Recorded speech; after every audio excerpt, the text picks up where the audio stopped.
안녕하세요. 춘파랑의 투데이 스픽입니다.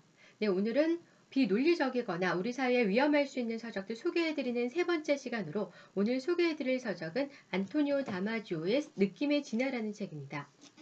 안토니오 다마지오는요, 우리나라에는 데카르트의 오류나 스피노자의 뇌라는 베스트셀러로 유명한 작가인데요. 이번 책의 신간에서는 느낌의 진화에서는 인간의 이제 진화 발달 과정에서 인간의 의식, 느낌, 그리고 인간의 의식, 느낌, 마음이 우리의 인간만이 갖고 있는 문화를 형성시키는데 중요한 역할을 했다고 하는데, 이 마음, 느낌, 의식이라는 것이 어떤 발달 단계에서 발달했느냐, 그것에 대해서 주제로 삼았습니다. 그리고 느낌과 마음에 대해서 재정의를 내리면서 새로운 고찰을 하게끔 했는데요. 거기서 이제 이를 설명하기 위해서 등장한 개념이 항상성에 대해서도 새롭게 정의를, 확대적인 정의를 내렸고요. 항상성이라는 것은 우리가 일정한 생존을 위해 일정한 수준을 유지하기 위해서 모든 그 메커니즘이 그런 이제 그 일정 수준을 유지하기 위한, 조율하기 위해서 돌아간다는 개념인데, 그런 항상성의 개념에서 조금 더 이제 확장을 시켜서 생물체가 이제 생존을 위해서 일정 수준을 유지하기 위해서 항상성을 메커니즘을 발동시키는 것이 아니라 발전을 위한 메커니즘으로도 이런 항상성을 사용을 한다. 그래서 결국 이 항상성 덕분에, 발전하려는 본능 덕분에 우리 인류가 이제 문화도 갖게 되었다. 이런 이제 개념으로 설명해 나가고 풀어 나가고 있는데요. 또 이제 관련해서 등장하는 것이 이제 신경계의 이제 등장과 그 발달에 대한 부분이고요. 그런데 이 책의 문제점은 크게 두 가지였습니다.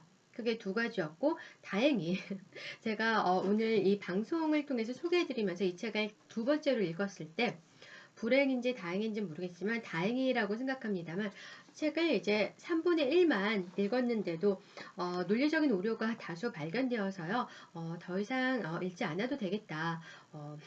우리 사회에 더 이제 시급한 부분이나 다른 어려운 점들을 이제 방송을 통해서 이제 소재로 삼아도 되겠다라는 생각을 갖게끔 해주었습니다. 워낙 유명한 작가라 걱정이 드는 것도 사실이었습니다. 이 책을 소개해 드리면서. 왜냐하면 스피노자의 뇌라든가 데카르트의 오르는 적이 명서로 이름이 나있고 제가 읽어보진 않았지만, 워낙 이제 대학생 수준이라면 알 수 있을 논리적인 오류가 3분의 1만 읽어도 이렇게 다수 발견이 되었기 때문에요. 여러분들께 이제 소개를 해 드리는 건데요.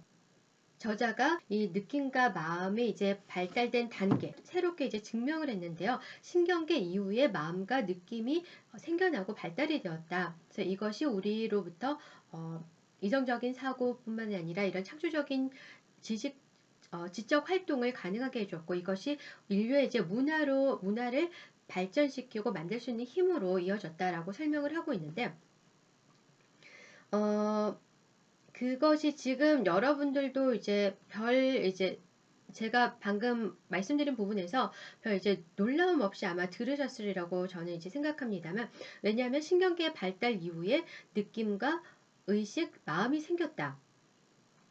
물리적인 몸이나 뼈라든가 이런 이제 그 세포라는 게 먼저 생기고 나서 그 다음에 이제 의식적인 것이 2차로 발생했다는 게 이제 기본적인 상식이잖아요. 근데 저자가 자신이 어떤 새로운 단계를 그 단계를 제안하는 것처럼 이렇게 새로운 이론을 이제 주장하는 것처럼 풀어나가고 있는데, 별로 새로울 거 없어 보이는 이것도, 물론 언어의 정의는 항상성 정의도 좀 확대해서 개념 정의를 내렸고요. 느낌도 우리가 통상적으로 사용하는 이제 느낌의 개념으로 사용한 것도 아니고, 마음 역시도 마찬가지입니다. 문학적이나 우리 일상적으로 사용하는 그 마음의 어휘로 사용하고 있지는 않긴 하지만은, 그런데 이제 저자의 자신이 주장하는 키포인트는 느낌과 마음이라는 것이 신경계 발달 이후에 발생을 했다. 이것이 마치 새로운 이론처럼 쭉 전개해 나가고 있는데요. 그것에 대한 근거가 거의 없습니다. 분명히 과학자이고 수많은 이제 과학 논문이나 이런 이제 과학 저술들을 접할 테고, 본인도 명저를 저술한 바 있고, 그렇다면은 새로운 이론을 주장할 때는 본인이 이렇게 이제 저술하고 있어 센세이셔널한 이론을 주장할 때는 근거가 있어야 되는데, 실험 연구 결과라든가 이런 게 있어야 되는데, 그런 부분이 정말 적고요. 책에 정말 의심스럽게 이 책이 이상한 서정이다는 의심이 들게 하는 부분이, 책에 이제 강조 이제 페인트가 있는데요. 활자리에 특정 단어나 특정 조사들이 강조되어 있는데, 그것이 우리가 어떤 문장이나 문단에서 중요하다고 하는 주저어에 강조 그 페인트가 되어 있는 것이 아니라, 굵게 강조되어 있는 것이 아니라, 중요할 게 없어 보이는 조사라든가 고찰할 그런 게 별다를 게 없어 보이는 조사, 또는 이제 별 중요도가 없어 보이는 단어에 굵은 이제 페인트가 되어 있습니다. 근데 그것이 일부 그 탈자 오류라고 하기에는 책 전체에 걸쳐서 이런 것이 이제 많이 발견이 되고요. 그래서 이것이 간접끼리의 암호문도 아니고,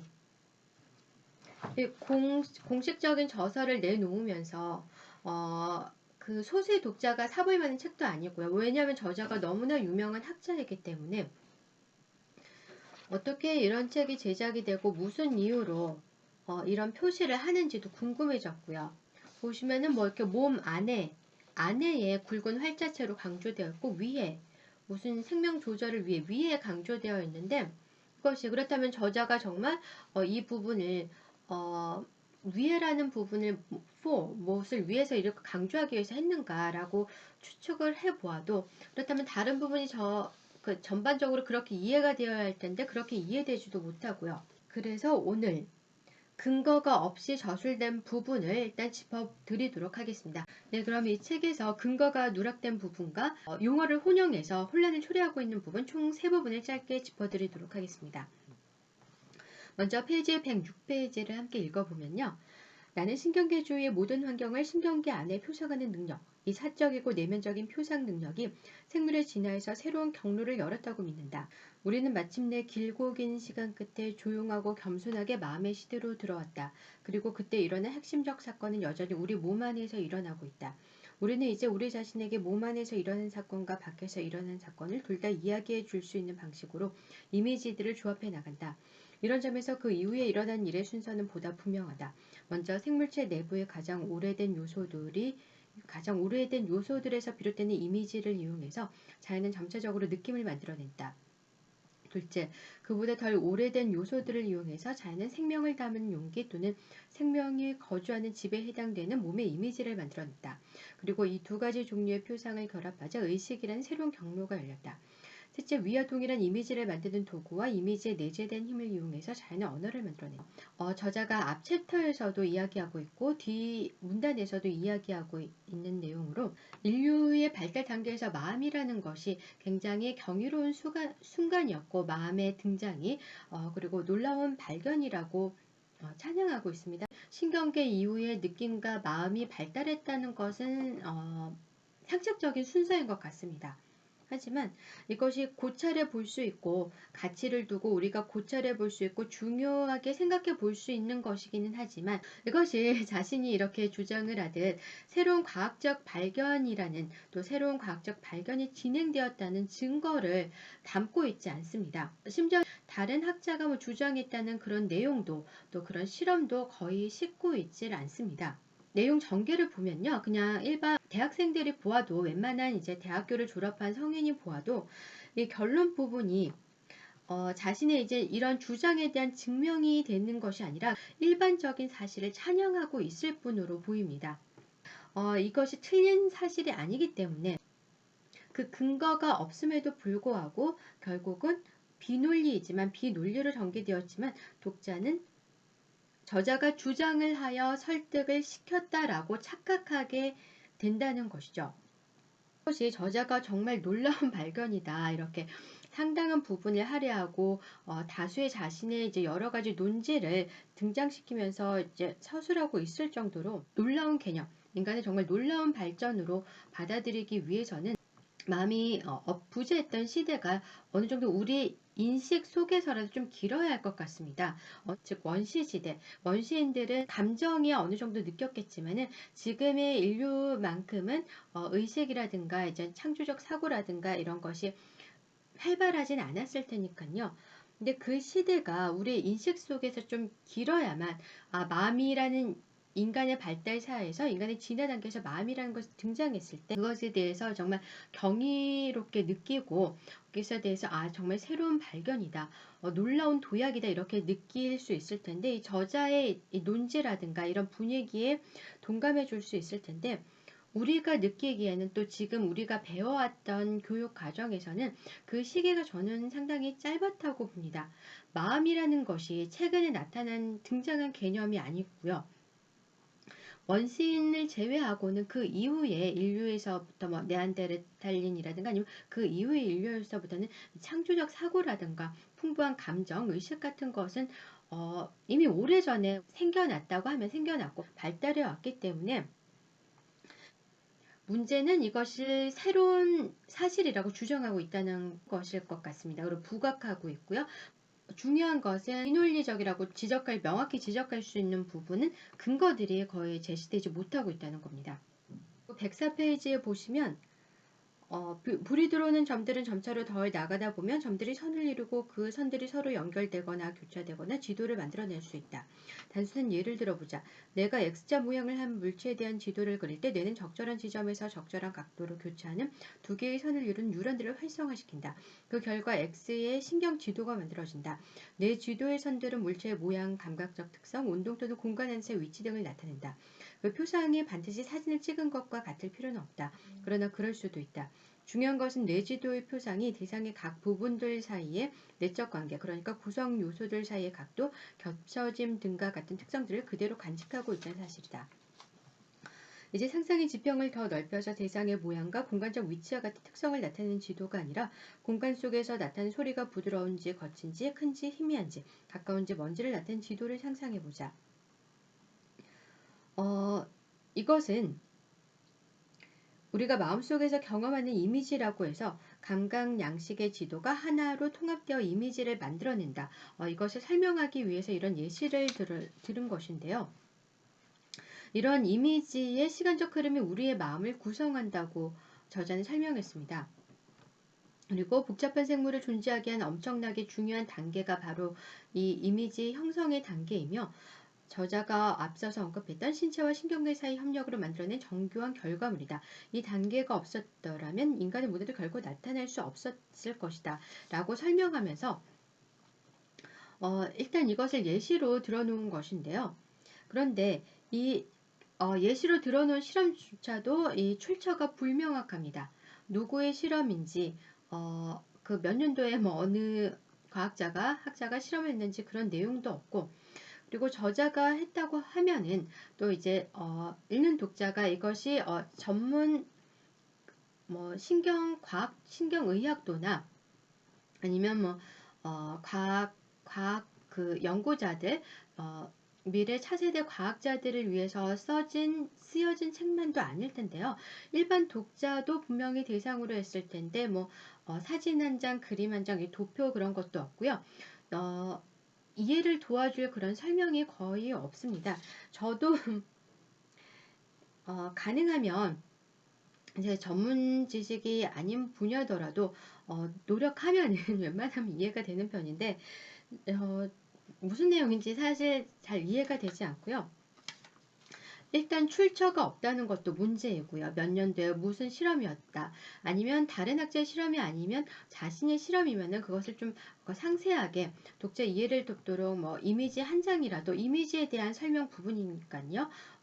이것이 이제 그렇게 이제 저술이 되었어야 할 텐데 그렇지 못하고 있고 이것이 뇌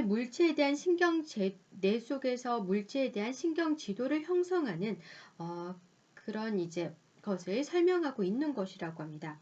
네, 그리고 앞에 이제 103페이지에 보시면 뇌의 이제 이미지화에 대해서 저자가 또 설명을 하고 있는데요. 이 뇌의 이미지화가 신경계의 감지와 반응 메커니즘이 생겨난 이후에 뇌의 이미지화가 생겼다고 말하고 있는데 이에 대한 근거가 역시 제시되어 있지 못하고요. 뒤에 이어진 설명도 이 실험도 불명확한 실험, 확인이 불가한 실험만 잠깐 언급이 되어 있을 뿐이고, 그리고 이 단계에 대한 설명으로서 신경계의 감각 인지 과정에 대한 언급도 전혀 없고요. 그에 대한 설명도 없고, 전반적으로 그 주장에 대한 이제 근거나 설득이라기보다는 그냥 뇌의 이미지와 과정 자체에 대한 설명만 하고 있는 것으로 보입니다. 그런데 저자는 마치 이것을 증명하듯이 풀고 있고요.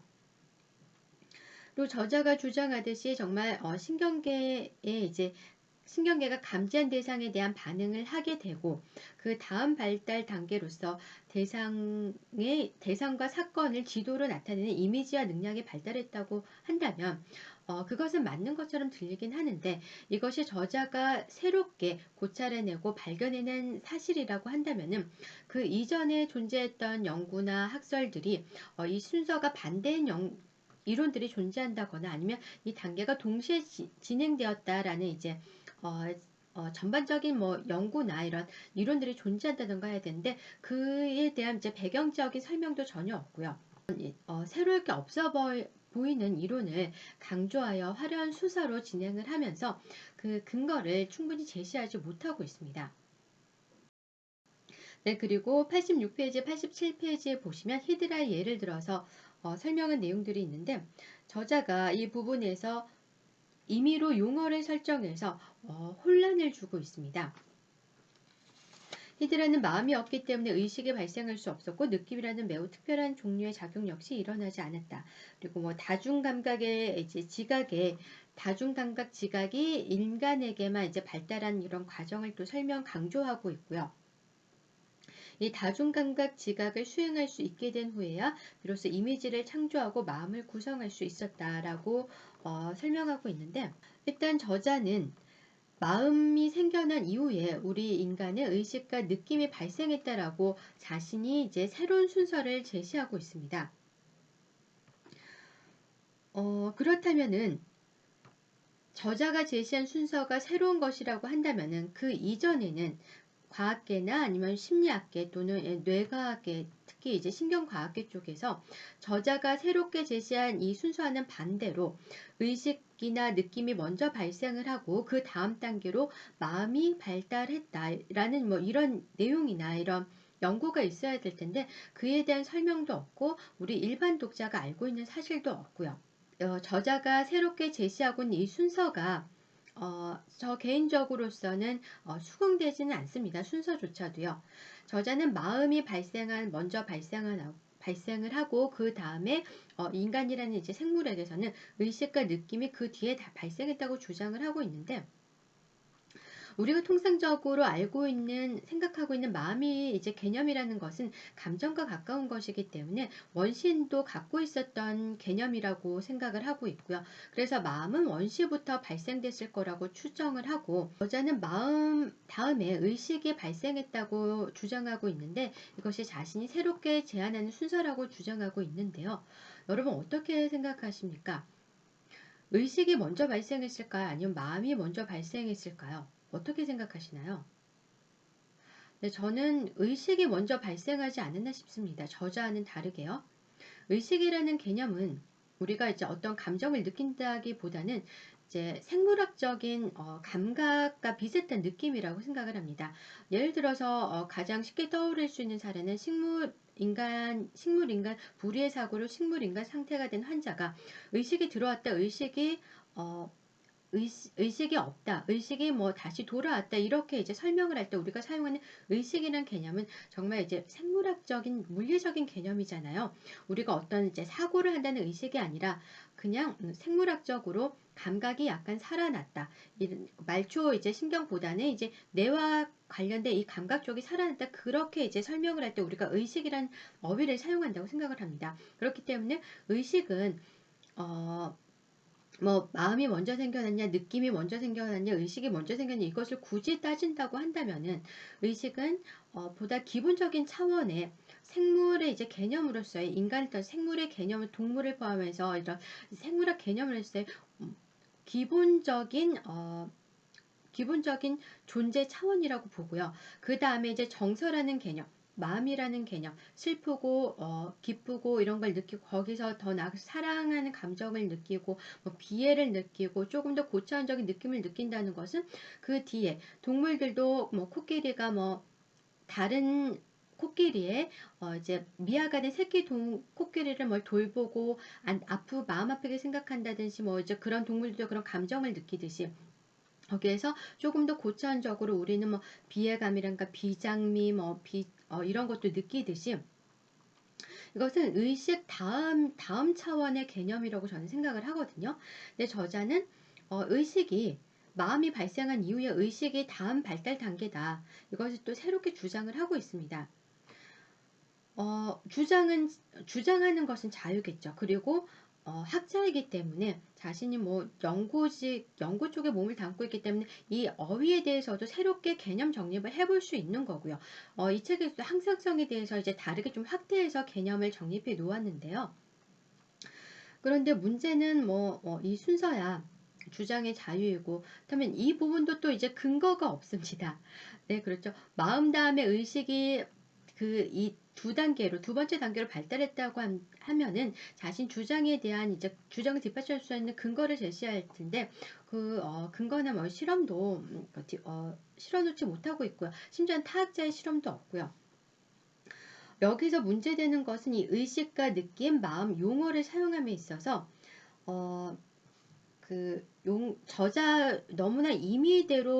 저자 임의대로 용어를 설정해 버렸기 때문에 독자에게 혼란을 주고 있다는 것입니다.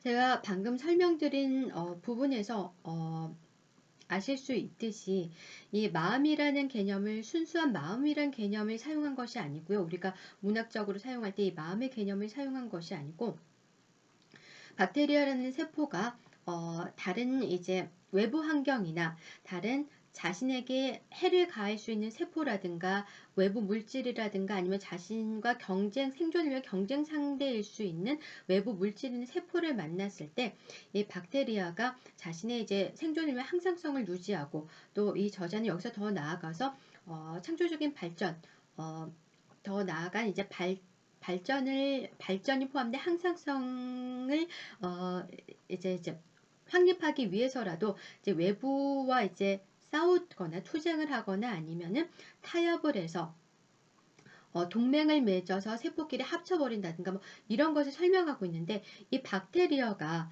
저자가 설명하는 확대된 항상성을 적용해서 다른 외부 물질이나 세포와 동맹관계를 형성하는 이것을 박테리아가 마음이 있기 때문이다. 마음 차원에서 행동한 behavior다. 행동이라고 설명하고 있습니다.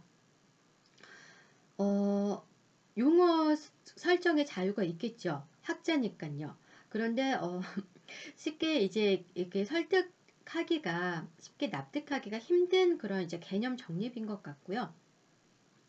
그렇다면은 이런 마음에 대한 개념 정립이라든가 또 이제 의식이라는 개념도 제가 말씀드렸듯이 우리가 알고 있는 이제 의식이라는 개념은 식물학자가 의식이 돌아왔을 때 이제 1차적인 생물학적인 기본적인 기초적인 차원의 이제 감각이나 느낌 개념인데 저자는 마음 다음에 발달은 이제 상위 개념으로 설명해 놓고 있습니다. 그리고 느낌이라고 했을 때 우리는 이제 과학계에 몸담고 있지 않은 일반인으로서 느낌이라는 것은 정서와 비슷한 개념으로 생각을 한다던가 아니면 여기서 이제 조금 더 확장을 해서는 정서가 아닌 뭐 슬프다 기쁘다 뭐 이런 정서가 아닌 감각의 개념까지도 느낌으로 이제 이해를 하고 우리는 생활하고 있죠. 뭐 이제 차갑다, 뜨겁다 이런 것도 느낌이라고 표현을 하고요.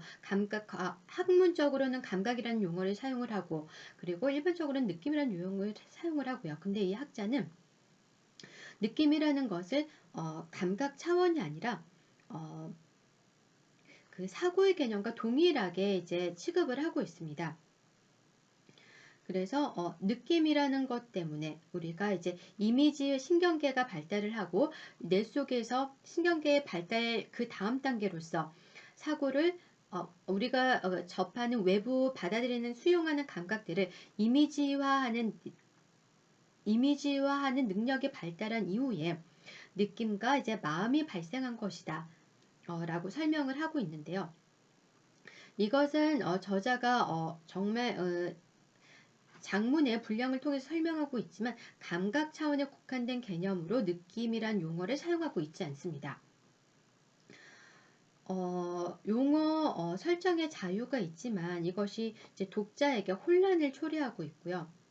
그래서 이제 근거도 불명확하게 논리 전개가 이론 전개, 이론 주장이 되고 있기 때문에 용어 정리까지 이 의식, 느낌, 마음 이 세 용어의 정리까지 기존에 사용하고 있는 우리가 통상적으로 사용하고 있는 용어가 아닌 새롭게 정립한 자의적인 임의적인 그 정의를 사용하고 있기 때문에 독자에게 이것이 혼란을 초래하고 그리고 저자가 전개하는 논제가 맞지 않는다 하더라도 우리의 판단을 불가능하게 더 어렵게 하고 있습니다. 네, 이 책은 이렇게 제가 세 번째로 우리 사회에 위험할 수 있는 서적, 비논리적으로 전개된 서적 세 번째로 뽑아봤습니다. 여러분도 어떻게 제 설명이 충분히 이해가 되었는지 모르겠습니다. 여러분의 이해에 도움이 되었는지 잘 모르겠습니다. 어쨌든 이 책은 저자의 메인 이론부터가 근거 없이 주장이 되고 있고요. 그리고 책 속에 이상한 강조 활자체가 암호문처럼 표시가 되어 있고요. 문제는 이 저자가 너무도 유명한 학자라는 것입니다. 스피노자의 뇌라든가 데카르트의 오류 같은 명서라고 알려진 책을 저술한 신경과 전문의이자 신경과학자인데요. 공저자가 저술했다고 해도 암호문 같은 프린트 내용을 담고 있고 그리고 비논리적인 전개로 이미 책 시작 초반부터 3분의 1 분량 가량을 진행하고 있기 때문에 그리고 이것이 또 저자에게 다양한 이유들로 혼란을 주고 있기 때문에 우리 사회에 또 우리의 이제 사고 진행에 있어서 문제가 될 수 있는 서적이라고 큰 문제가 될 수 있는 서적이라고 보아지고요. 만약에 이것이 공저자가 아닌 원저자 안토니오 다마조라는 박사에 의해서 저술된 책이라고 한다면은 감히 말씀드리지만 이 저자의 정신 건강에 문제가 생긴 건지 아니면 알 수 없는 환경적 요인, 외부적 요인에 의해서 비논리적으로 저술이 되어진 건지 그 부분을 여러분들과 함께 생각해 보고 싶습니다. 네, 이어서 비논리적인 서적, 우리 사회에 위험할 수 있는 서적 4회차 다음 시간에서는요. 카라 플라토니의 감각의 미래라는 서적을 소개해 드릴 텐데요. 이 서적은 최신에 발행된 서적으로 미국의 한 잡지사 기자가 최신 과학 트렌드를 쫓아서 미국 전역을 탐방 수사하면서 장기간에 걸쳐서 수집한 최신 과학 이론 내용들입니다. 그런데 이 책에서도 그 출처가 명확히 이제 제시되어 있지 않고 조금 의문을 가질 수 있는 내용들이 있어서 소개해 드리려고 하고 있습니다. 그리고 제가 이번 시리즈로 총 4권의 책을 준비했었는데요. 이어서 이상한 서적들이 계속 발견되는 탓에 그리고 우리 사회에 보이는 이상한 부분들 때문에 여러분들께 당분간은 조금 더 소개해 드리려고 합니다. 그리고 그 다음에 소개해 드릴 책은요. 김지혜 작가의 선량한 차별주의자라는 서적인데요.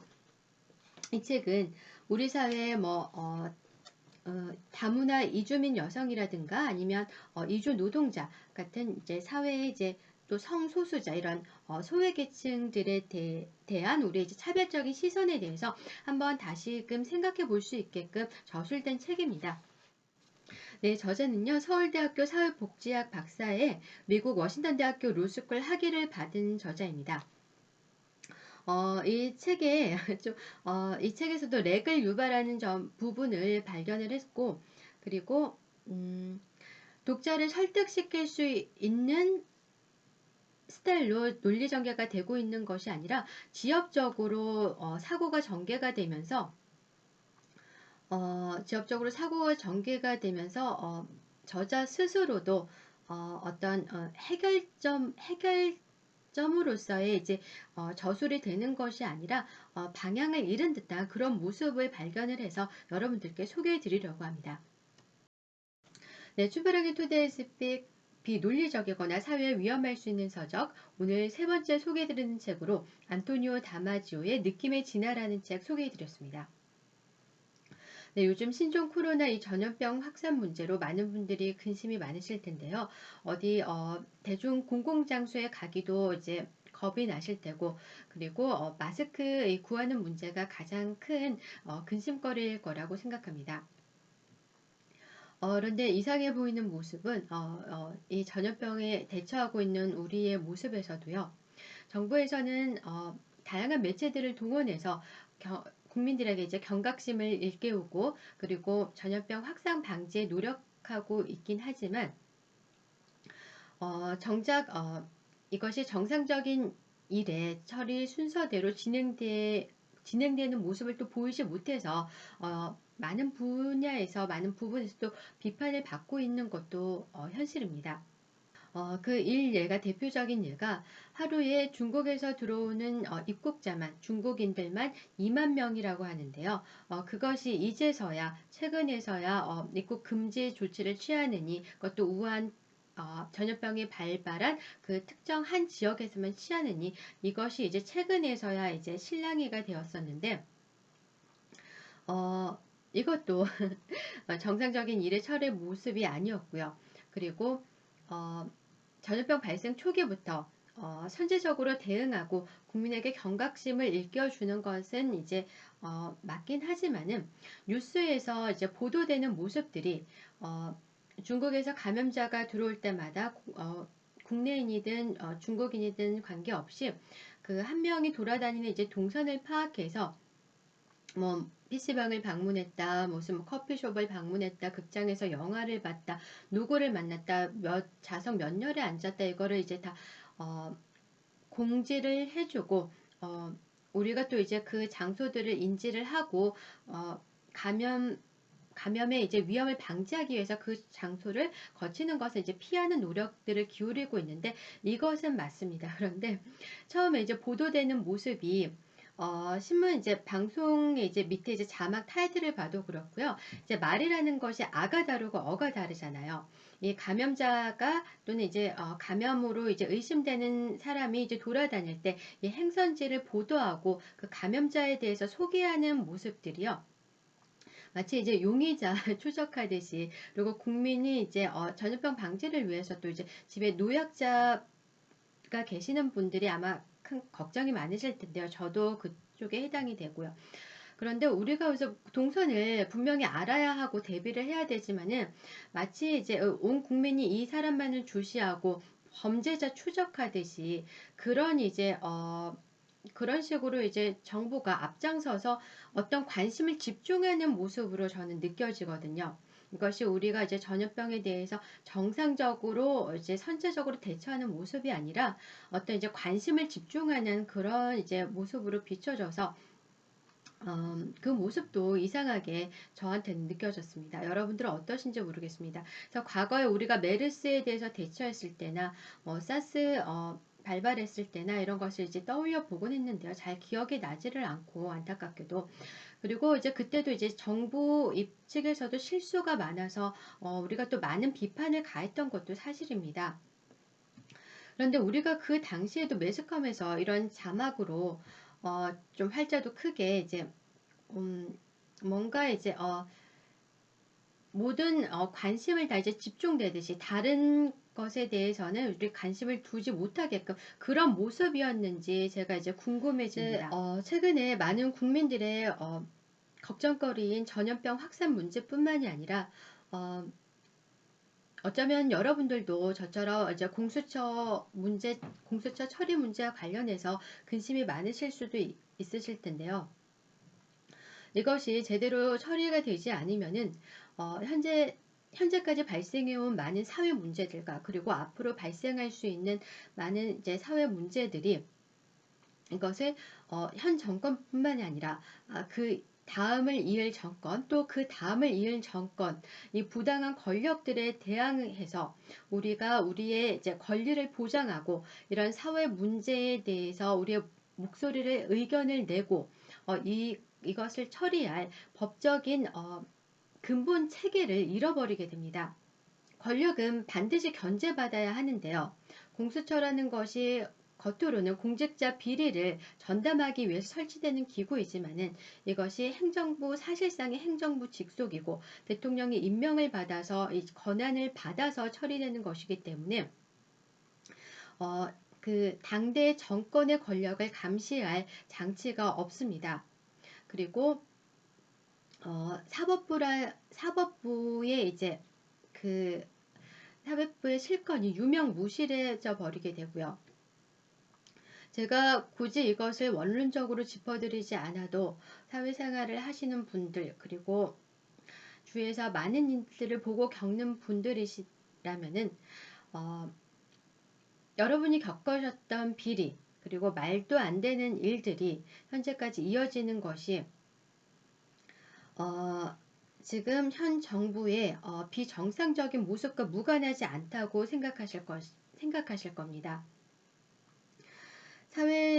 우리 사회에 또 국가 차원에서 시급히 해결해야 될 문제들이 많이 있지만은 가장 시급한 문제 중에 하나가 AI 인력 수급 문제라고 생각합니다.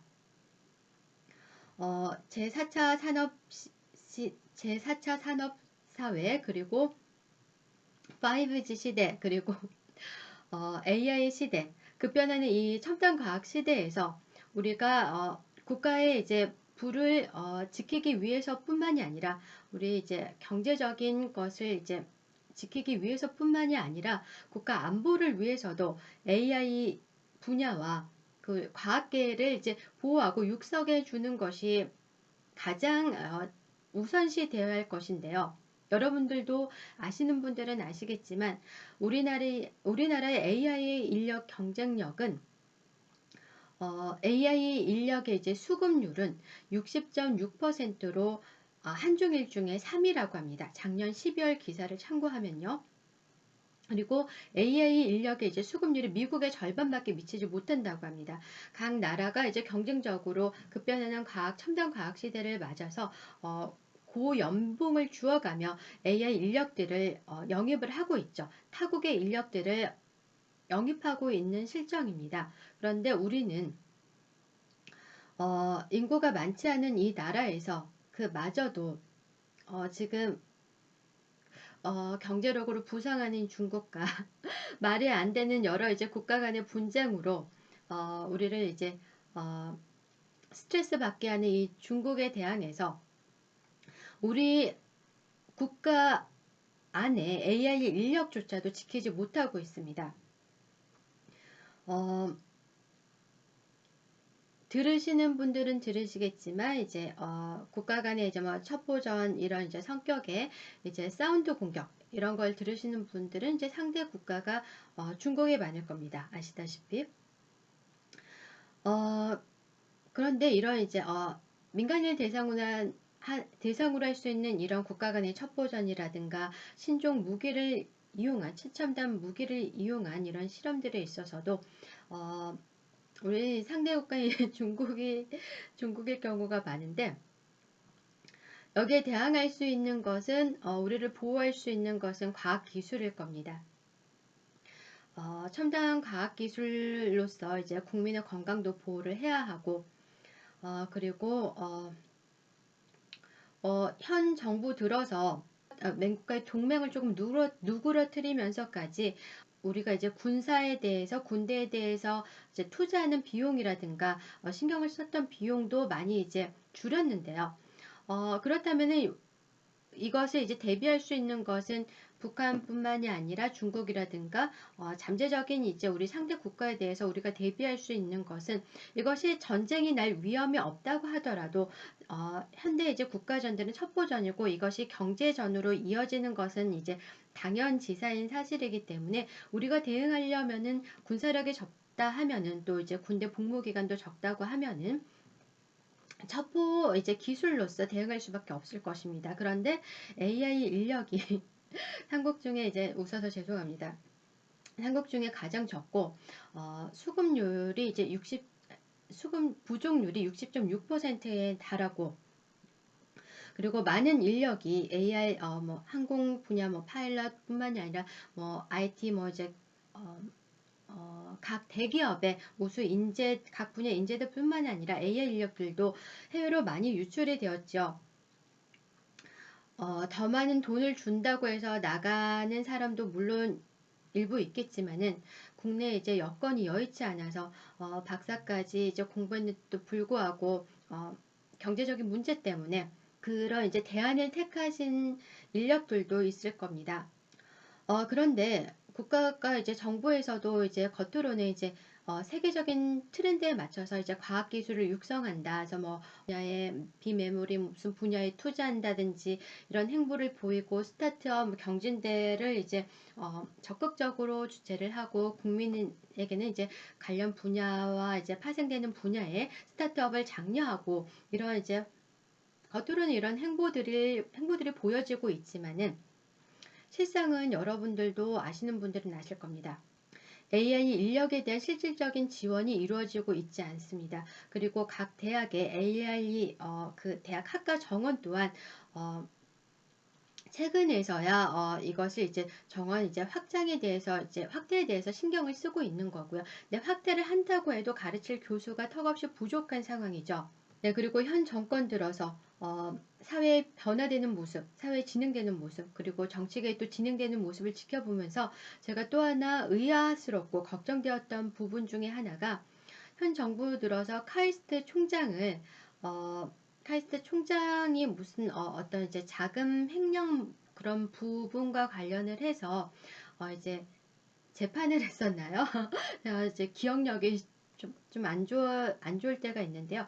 재판을 했었나? 아무튼 그 이제 카이스트의 이제 교수진들도 대거 인력들도 교체가 되었죠. 총장을 비롯해서. 근데 거기에 이제 뚜렷한 이유가 없다. 왜 그 총장을 그렇게 교체를 하고 사법적인 절차로 이제 시달리게 하며, 그렇다면 이제 다른 분야에 이제 소송에 이제 정부 측에서 소송이 이제 다른 분야 마찬가지로 이 결과가 빨리 나와야 되는데, 결과가 뭐 몇 달 이상 지체되면서 증거가 발견되지 않아서 그렇는지, 그 많은 인력과 시간을 소요하면서까지 뚜렷한 무엇은 이제 발견이 안 되면서 이제 결국 총장은 교체되고, 카이스트의 이제 많은 인력들도 뭐 이제 과학계의 어떤 이제 그 주된 분야의 인력들도 교체가 된 것으로 알고 있습니다.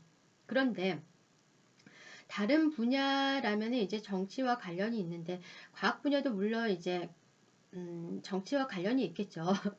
이권적으로 연결된 부분이 관련된 부분이 없지 않겠 관련된 부분이 분명히 있겠지만은, 그것을 현 정권 들어서 그 정도로 카이스트 총장을 교체하고 과학계 인력을 대거 교체할 필요가 있었나? 이것이 우리가 다른 정권이 들어섰을 때 반대되는 이제 정권에 대해서 우리의 이제 정치 이념을 실현하기 위해서 그런 이제 권력들을 교체하는 수준에서의 모습인가? 저는 그것이 의심스러웠습니다. 그것이 우리의 정치 이념을 실현하기 위해서 내 사람들로 채우기 위한 그런 수준에서의 모습이었는지, 아니면 우리 국가가 이제 지금 예산을 소진하고 있는 비정상적인 모습처럼